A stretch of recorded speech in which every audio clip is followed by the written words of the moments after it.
Hello friends, welcome back on my YouTube channel. This is Aryan sir. Start करते हैं आज की वीडियो। आज हम पढ़ेंगे टेंस के बारे में। चूंकि 12 टेंस क्या क्या होते हैं, क्या पहचान है, क्या हेल्पिंग वर्ब है, आज बेसिक 12 के बारे में जान लेते हैं, उसके बाद पढ़ेंगे।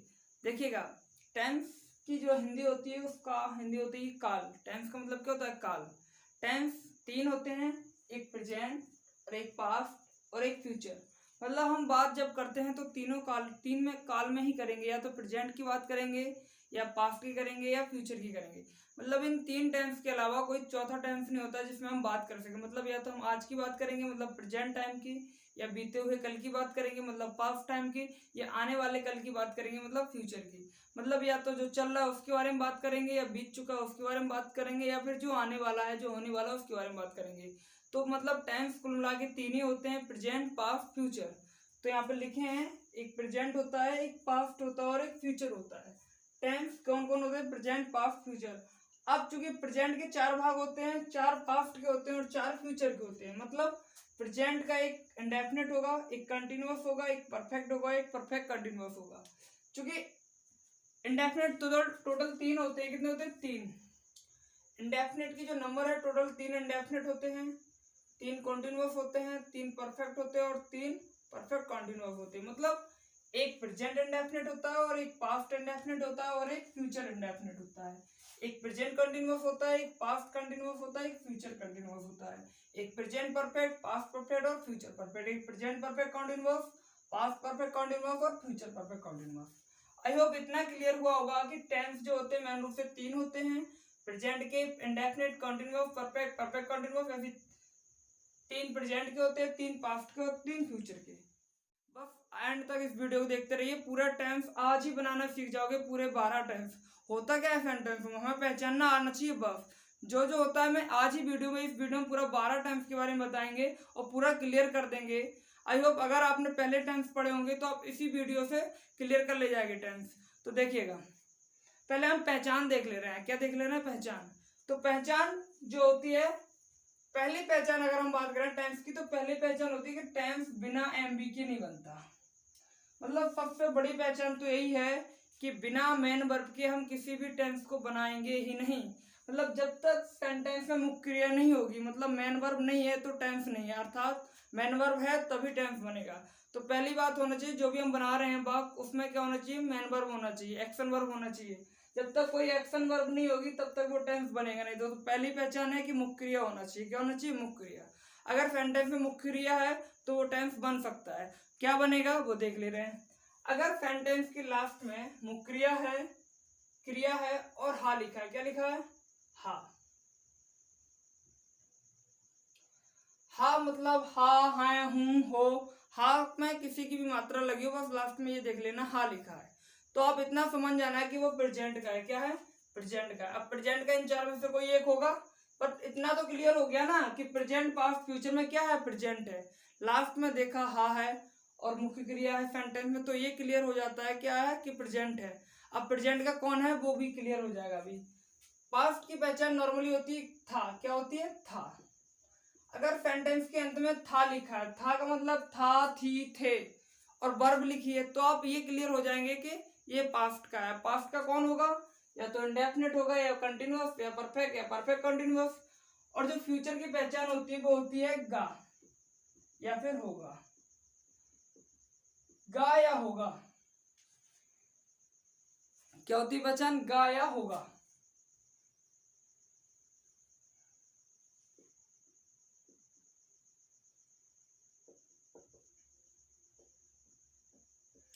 तो फ्यूचर की जो पहचान होती है गा या होगा। मतलब जब वाक्य की क्रिया के अंत में होगा, होगी, होगे या गा, घी, गे ऐसे वर्ड लिखे होंगे तो उससे क्लियर हो जाता है कि ये सेंटेंस किसका है? फ्यूचर का है। किसका है? फ्यूचर का।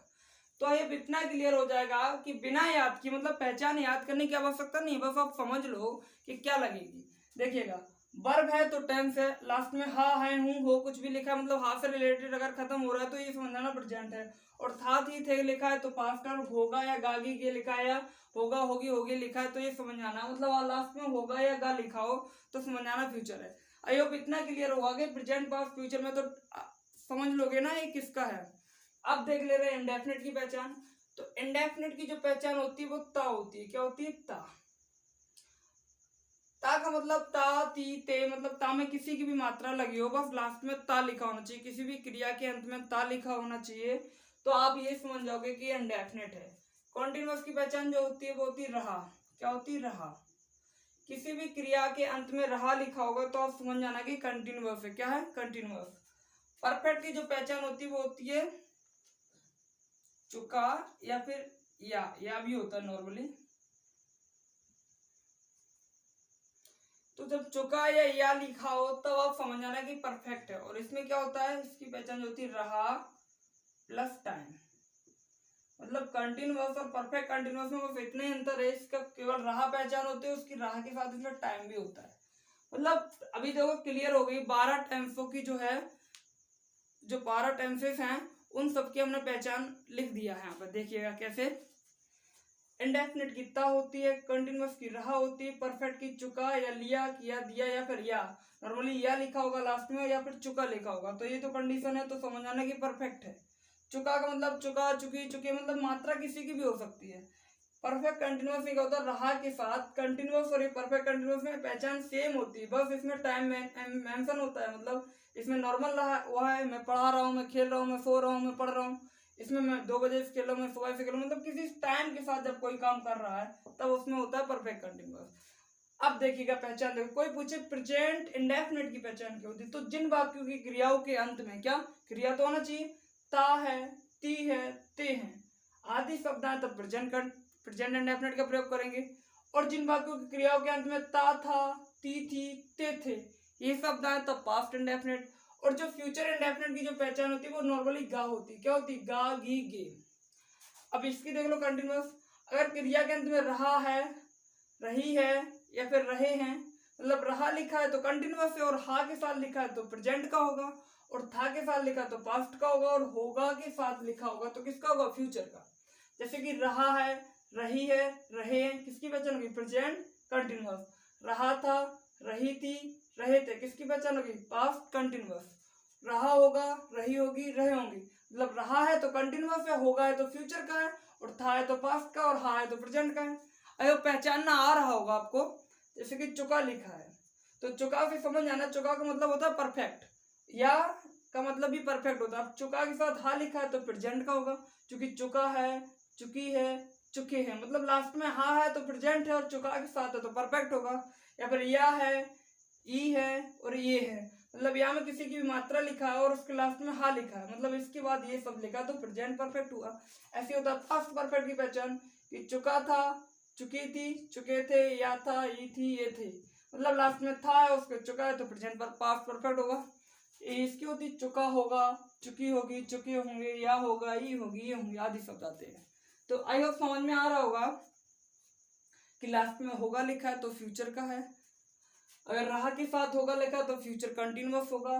देखिएगा अगर चुका या के साथ लिखा है तो समझ आना कि फ्यूचर परफेक्ट है, और रहा है, रही है, रहे हैं प्लस टाइम दिया जाए तो प्रेजेंट परफेक्ट कंटिन्यूअस, और रहा था, रही थी, रहे थे प्लस टाइम हो तो पास्ट परफेक्ट कंटिन्यूअस, और रहा होगा, रही होगी, रहे होंगे, या रहेगा, रहेगी, रहेंगे, ऐसे वर्ड लिखे होंगे तब होगा वो फ्यूचर होगा, फ्यूचर दिखाएगा, और रहा दिखाएगा कंटिन्यूअस, और टाइम भी है तो परफेक्ट कंटिन्यूअस। अयो पहचानना आ गया होगा, इतना तो आसान है, इतना भी याद नहीं कर सकते क्या कि किसी वाक्य में मुख्य क्रिया है तो वो टेंस है। अब लास्ट में हा लिखा है तो समझ जाना प्रेजेंट है, लास्ट में था लिखा है तो समझ जाना पास्ट है, और लास्ट में होगा लिखा है तो समझ जाना, या गा लिखा है तो समझ जाना कि फ्यूचर है। और अगर रहा लिखा है तो समझ जाना कंटिन्यूअस है। अब हा के साथ लिखा तो प्रेजेंट का कंटिन्यूअस होगा, और था के साथ लिखा तो पास्ट का होगा, और होगा के साथ लिखा तो फ्यूचर का होगा। चुका या लिया लिखा है तो समझ जाना परफेक्ट है, और अगर रहा के साथ टाइम लिखा तो समझ जाना कि परफेक्ट कंटिन्यूअस है। आप इतना तो याद कर सकते हो ना, एक एक वर्ड से पहचान आप बना लोगे। बस आपको ये याद रखना है कि मुख्य क्रिया और लास्ट में हा था होगा, ता रहा ये। अयो पहचान क्लियर आ गया।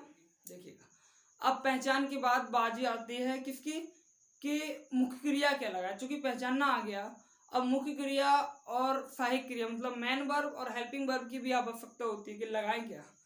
तो आप समझ जाना कि अगर सेंटेंस कंटिन्यूअस लिखा है, कौन सा लिखा है? कंटिन्यूअस, तो हमेशा बिफोर आता है। मतलब फर्स्ट फॉर्म में क्या लगाते हैं हम, आईएनजी। क्या लगाते हैं, आईएनजी, मतलब V4 का यूज करते हैं। किसका, V4।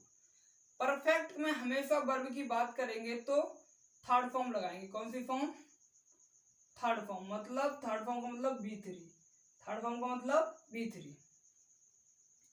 और परफेक्ट कंटिन्यूअस में हमेशा क्या लगाएंगे, फर्स्ट फॉर्म में क्या लगाएंगे, आईएनजी, मतलब V4। तो देखो और क्या होता है इंडेफिनिट में, तो याद करना पड़ेगा। इंडेफिनिट में क्या होता है, फर्स्ट भी लगती है, सेकंड भी लगती है और फिफ्थ भी लगती है। वो कंडीशन के हिसाब से लगती है। मतलब क्या, ऐसा लिख लो कि इसमें V1 भी आता है, V2 भी आता है और V5 भी आता है। तो देखिएगा मेन वर्ब की बात करें तो एकदम आसान सा तरीका है कि अगर वाक्य कंटिन्यूअस लिखा है या परफेक्ट कंटिन्यूअस लिखा है, मतलब वाक्य में रहा लिखा है, तो आप आंखें बंद करके आप क्या लगा सकते हो, V4। मतलब कि पहली फॉर्म लिखने के बाद उसमें आईएनजी लगा देना तो चौथी अवस्था का निर्माण हो जाता है। मतलब कि कोई सा भी कंटिन्यूअस लिखा है, चाहे प्रेजेंट कंटिन्यूअस, चाहे पास्ट कंटिन्यूअस, चाहे फ्यूचर कंटिन्यूअस। कंटिन्यूअस का मतलब रहा, रहा का मतलब V4। मतलब कोई सा भी कंटिन्यूअस लिखा है तो तीन कंटिन्यूअस में हम वर्ब की कौन सी फॉर्म यूज करेंगे, चौथी। और ये भी तीन जो परफेक्ट कंटिन्यूअस होता है इसमें भी रहा लिखा होता है, चाहे वो प्रेजेंट परफेक्ट कंटिन्यूअस हो, चाहे पास्ट हो, चाहे फ्यूचर हो। मतलब रहा के साथ टाइम हो चाहे बिना टाइम का हो, तो दोनों रहा में क्या लगेगी, वर्ब की चौथी अवस्था का प्रयोग होगा। तीन और तीन छह, मतलब 6 वाक्यों में टोटल 12 होते हैं। 6 टाइम फॉर्म में क्या होता है कि वर्ब की चौथी अवस्था का यूज किया जाता है। इतना तो क्लियर होगा। और परफेक्ट का मतलब चुका, चुका का मतलब थर्ड फॉर्म, परफेक्ट का मतलब होता है थर्ड फॉर्म। मतलब कोई सा भी परफेक्ट लिखा हो, चाहे प्रेजेंट परफेक्ट, चाहे पास्ट परफेक्ट, चाहे फ्यूचर परफेक्ट, मतलब परफेक्ट लिखा है तो मतलब वर्ब की थर्ड फॉर्म का यूज होगा। थर्ड फॉर्म मतलब V3। तो अब पहचान भी क्लियर हो गई और वर्ब की फॉर्म भी क्लियर हो गई। अब क्या नहीं आ रहा उसमें, पहले होता है वाक्य को पहचानना आना चाहिए। अब हेल्पिंग वर्ब बची, वो भी लिख दे रहे हैं। जो प्रेजेंट इंडेफिनिट की जो हेल्पिंग वर्ब होती है वो होती है, यहां पे लिख दे रहे हैं, डू और डच, डू और डच। और जो पास्ट इंडेफिनिट की होती है वो होती है, यहां पे लिख दे रहे हैं, पास्ट, इसकी होती है डिड। क्या होती है, डिड। और जो फ्यूचर इंडेफिनिट की होती है वो होती है विल या शैल। टोटल 12 टाइम्स लिखे हैं यहाँ पे और 12 टाइम्स की पहचान, हेल्पिंग वर्ब और वर्ब की फॉर्म, बस यही हमें पता करना होता है। वर्ब हमें सेंटेंस पहचानना आ गया, हेल्पिंग वर्ब पता पड़ गई और हमें उसकी वर्ब की फॉर्म पता पड़ गई। अब बचा क्या, सेंटेंस में सब्जेक्ट दिया जाएगा, मेन वर्ब जिसकी फॉर्म हमें बदल के लिखनी है, first second third fourth five जो भी लिखना है उसमें दी जाएगी। स्ट्रक्चर हम पिछली वीडियो में बता चुके हैं कि स्ट्रक्चर के हिसाब से सेंटेंस बनते हैं। सब्जेक्ट पता है, हेल्पिंग वर्ब पता है, मेन वर्ब पता है, ये सब पता है आपको, तो फिर टेंस बनाने में क्या प्रॉब्लम है। देखिएगा एक बार और रिपीट कर दे रहे हैं हम पूरी बात को, पूरे 12 टेंस के बारे में एक बार और रिपीट कर दे रहे हैं कि सबसे पहले होना चाहिए टेंस बनाने के लिए वर्ब। वर्ब मतलब मुख्य क्रिया, मुख्य क्रिया है तो वो टेंस बनेगा। अब उसको पहचानना आना चाहिए। पहचान के लिए हमने लिखा दिया है कि चूंकि टेंस तीन होते हैं, प्रेजेंट पास्ट फ्यूचर, तीनों के तीन तीन फॉर्म होते हैं। एक 3 इंडेफिनिट होंगे, 3 कंटिन्यूअस, 3 परफेक्ट और 3 परफेक्ट कंटिन्यूअस। तो 3 3 6 3 9 3 12, टोटल 12 टाइम्स हो जाते हैं। तो इंडेफिनिट की पहचान ता होती है और प्रेजेंट की होती है हा। तो ता है, ती है, ते है, प्रेजेंट इंडेफिनिट बन जाता है यहाँ से। और ता था, चूंकि पास्ट की पहचान था होती है और फ्यूचर की गा, गा या होगा, गा गी के कुछ भी। कंटिन्यूअस मतलब रहा होता है, परफेक्ट मतलब चुका या होता है, और परफेक्ट कंटिन्यूअस रहा या रहा प्लस टाइम होता है। तो अगर रहा प्लस टाइम के साथ ऐसा लगा रहा है, रही है, रहे हैं प्लस समय दिया जाए तो प्रेजेंट, हाँ प्रेजेंट बताएगा और रहा क्या बताएगा, कंटिन्यूअस, और टाइम क्या बताएगा, परफेक्ट कंटिन्यूअस। नॉर्मल वाला रहा है। अभी हम क्या ना इसकी बाद जो वीडियो बनाएंगे वो प्रेजेंट इंडेफिनिट के बारे में बताएंगे, क्योंकि प्रेजेंट इंडेफिनिट को बेसिक से लेकर एडवांस तक पूरा सीखेंगे। हेल्पिंग वर्ब, सॉरी, पूरे नोट्स के बाद और मतलब उसके बारे में क्या क्या होता है, सिचुएशन क्या है, उसकी पहचान, सिचुएशन पूरा सीखेंगे, डीपली ले जाएंगे। एक ही वीडियो में केवल एक टाइम सीखेंगे। बस इसमें क्या ना, हमने आपको मोरल जानकारी देने की कोशिश की ताकि आप हेल्पिंग वर्ब, मेन वर्ब और पहचानने में प्रॉब्लम ना हो, क्योंकि पहचान रटाई नहीं जाती। पहचान को समझ लो तो आप खुद ही पहचान जाओगे। कितना आसान है ना, कि होगा लिखा है हम समझ जाएंगे फ्यूचर लिखा है, था लिखा है तो समझ जाएंगे कि पास्ट लिखा है, और हा लिखा है तो समझ जाएंगे कि प्रेजेंट लिखा है, रहा लिखा है तो समझ जाएंगे कि कंटिन्यूअस होगा। परफेक्ट मतलब चुका, और परफेक्ट कंटिन्यूअस मतलब रहा। मतलब कोई सा भी कंटिन्यूअस हो, रहा लिखा है बाद में, तो वर्ब की हमेशा चौथी फॉर्म लगाना, ये रटना नहीं है ना। कंटिन्यूअस हो चाहे परफेक्ट कंटिन्यूअस हो, मतलब 6 भाग टेंस में जो 12-12 होते हैं पूरे, तो 6 में क्या होता है कि वर्ब की फोर्थ फॉर्म का यूज होता है। अब देखिएगा, और परफेक्ट में थर्ड फॉर्म का यूज होता है, और इंडेफिनिट में B1 भी आता है, B2 भी आता है, B5 भी आता है। चूंकि पास्ट इंडेफिनिट में B2 आता है और फ्यूचर इंडेफिनिट हमेशा B1 आता है, और क्या होता है कि प्रेजेंट इंडेफिनिट में B1 भी आ जाता है और B5 भी आ जाता है। वो हम आपको सेपरेट वीडियो में बताएंगे कि कहाँ क्या लगाया जाता है। बस आप इतना समझ लो। अब पहचान क्या है, कोई पूछे प्रेजेंट इंडेफिनिट की जो पहचान, तो क्लियर होगी। ये हेल्पिंग वर्ब क्या है कि डू डच है। कोई पूछे पास्ट इंडेफिनिट की हेल्पिंग वर्ब क्या है, तो डिड है। और फ्यूचर इंडेफिनिट की हेल्पिंग वर्ब क्या है, तो विल है और शैल है। कोई पूछे प्रेजेंट कंटिन्यूअस की हेल्पिंग वर्ब क्या है, तो इज, आर, एम है। पास्ट कंटिन्यूअस की वाज, वर है। फ्यूचर कंटिन्यूअस विल बी और शैल बी है। प्रेजेंट परफेक्ट की हेल्पिंग वर्ब है हैज, हैव। पास्ट परफेक्ट की हैड, और future perfect will have and shall have. Present perfect continuous होगा has been and have been, और past perfect continuous होगा had been, and future perfect continuous होगा will have been या shall have been.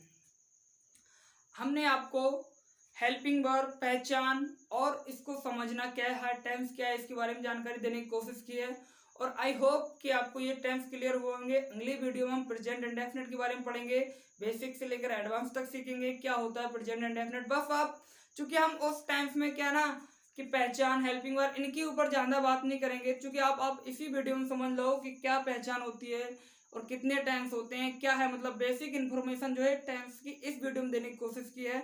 इसमें क्या ना, पहचान लिखी है, हेल्पिंग वर्ब, ये सब आपको याद कर लेना चाहिए। और अगर आपने समझ लिया है तो कमेंट करिए, लाइक करिए वीडियो को, और चैनल को सब्सक्राइब करिए। अगर आपको इंग्लिश सीखना है और बेसिक से लेकर एडवांस तक, मतलब इंग्लिश को हमने बेसिक से पढ़ाना कोशिश की और एडवांस तक लेके जाएंगे, मतलब कंपटीशन लेवल तक की भी इंग्लिश यहाँ पे आप सीख के जाएंगे इस चैनल के द्वारा। तो आई होप क्लियर हुआ होगा। अगर आपने समझ लिया है तो इसको लिख लो, इसकी नोट्स बना लो, फिर बना लो, और इसका स्क्रीनशॉट ले लो एक। ओके, धन्यवाद फॉर वॉचिंग दिस वीडियो। फिर मिलेंगे अगली वीडियो में। ओके।